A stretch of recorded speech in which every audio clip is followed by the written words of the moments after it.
150 million, okay?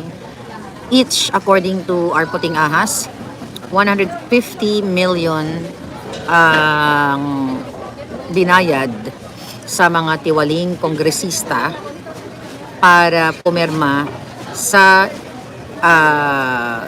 articles of impeachment o para nga i-impeach si Inday Sara sa House of Representatives.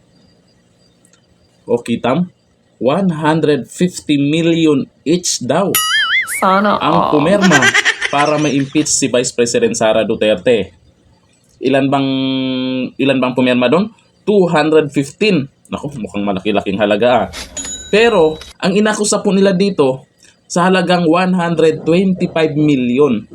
Diyan kay BP Sara kasi kailangan daw ng katarungan, saan ginamit, ganito, ganyan. At itong mga anti-Duterte naman, yun pa rin, 125 confidential fund, nasaan napunta.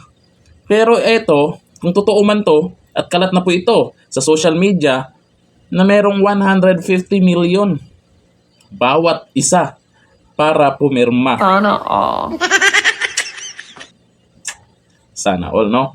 Bagay, mag-eleksyon, kailangan nila yan. Kung ganun, kung totoo man yan, kailangan nila yan.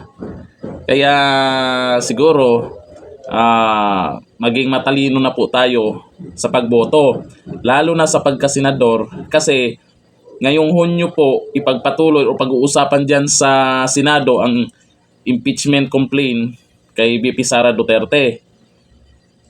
Siguro, para maging patas ang pag-uusap nila dyan, mas suportahan natin ang line-up ni dating Pangulong Duterte, no?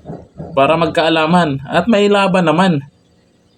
Hindi yung ganito, expect naman natin, marami talaga sila dyan sa Kongreso, tapos mag-election pa, kailangan ng pondo. Maintindihan namin kayo. Oo. Wala na kaming nagawa kung totoo man yan. Pera-pera lang yan.